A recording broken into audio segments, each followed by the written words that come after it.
With more than 2,100 civilians killed in the Gaza-Israel hostilities since the conflict began in early July, the international community is looking to Israel for a constructive solution. EU reporter spoke with Yossi Lempkovwicz of the Europe-Israel Press Association. Yossi, 2,139 Palestinian civilians killed, 490 of them children. 64 Israeli soldiers killed, one child. People are talking about proportionate and disproportionate response. Would you care to comment? I think it's impossible to speak about proportionality.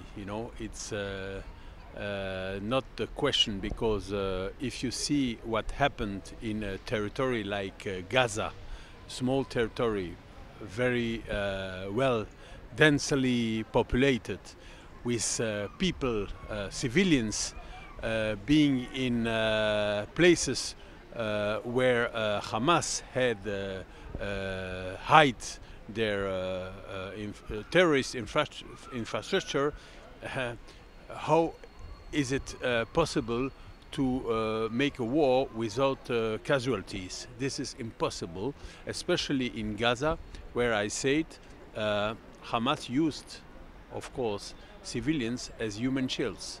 And this is not the case in Israel.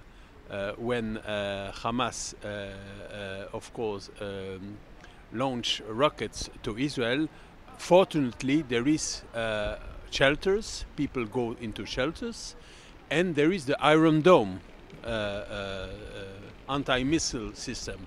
So I wonder why in Gaza the population, civilian population, didn't go to shelters, because shelters were tunnels, and tunnels were used by terrorists to attack Israel. This is the reason why I think you can speak about proportionality. But surely it comes down to an evident difference in firepower. There are 20,000 homes destroyed in the Gaza territory, 500,000 people displaced. I'm obviously aware that there are two sides to every story, but surely it must be on Israel's part to come to the table, to encourage Gaza and the Gaza representatives to come to the table, sit down and talk this through. Yes, because, of course, initially, if you see the causes of the conflict, Israel didn't want this conflict. It only came into an operation in Gaza when Hamas terrorist cell penetrated in Israel and tried to kill people. Because, the problem is, for years Israel stand still while rockets were fired from Gaza. And so any country can't stand still when it's attacked. So no, I agree with you that no, as the ceasefire is in place, a long, I would say open-ended ceasefire is in place, it's time to start negotiations, but not with Hamas. Negotiations with Arab countries and with the Palestinian Authority.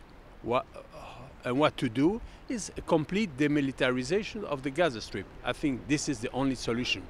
With international supervision, or with a Palestinian Authority taking the administration like Abbas, I think this is the best solution. And it must come now and not after. If not, we will have another conflict. What should be the next step from both sides, and what chance of success is there, do you think? Well, I think Israel has already said that, and I saw yesterday the Israeli Prime Minister saying at a press conference that he hopes that Abbas would take over the administration in the Gaza Strip. This is, I think, a realistic solution. And he said also that this conflict maybe opens a new diplomatic opportunity for peace talks between Israel and the Palestinians. And I think that it's time now, when you see other fronts, like Syrian, where the rebels took over a crossing with Israel, the Quneitra crossing, when you see this, it also shows that Israel is in a very hostile environment. So it has to do peace with those forces that are also eager and want to do peace with Israel. You have the tacit support of the US. How much longer do you think that will last? I believe that Obama is being put under a great deal of pressure to reduce support for Israel. I think 2 years from now. Of course, there are, I think, fundamentally, the United States is Israel's strongest ally in the world.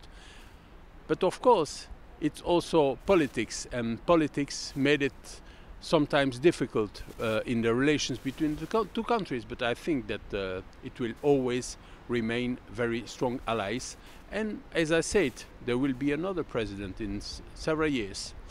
Also, what I have to say, I was very, very surprised by the position taken by the European Union during the conflict. You know, for years, the EU is always condemning Israel for its policy, settlement policy. This time, I think that the EU realized the position of Israel under attack by Hamas. And what they said in their statements, saying that terrorist group must be disarmed in Gaza, and that Israel has the right to defend it has the right to defend itself, is very important. And I think this is also a change in the relations between Israel and the EU. As the representative, finally, of the Europe-Israel Press Association, what chance do you think there is of a lasting peace in our lifetime between Israel and Gaza? Well, I think you must take it in the framework of overall peace between Israel and the Palestinians, and not only Gaza. Gaza is only part. And I think that now it's a good opportunity for the Palestinians to take their future in their hands, to rebuild Gaza and to have a democratic government in Gaza, and not rulers like Hamas, who are just terrorists and taking the population as shields.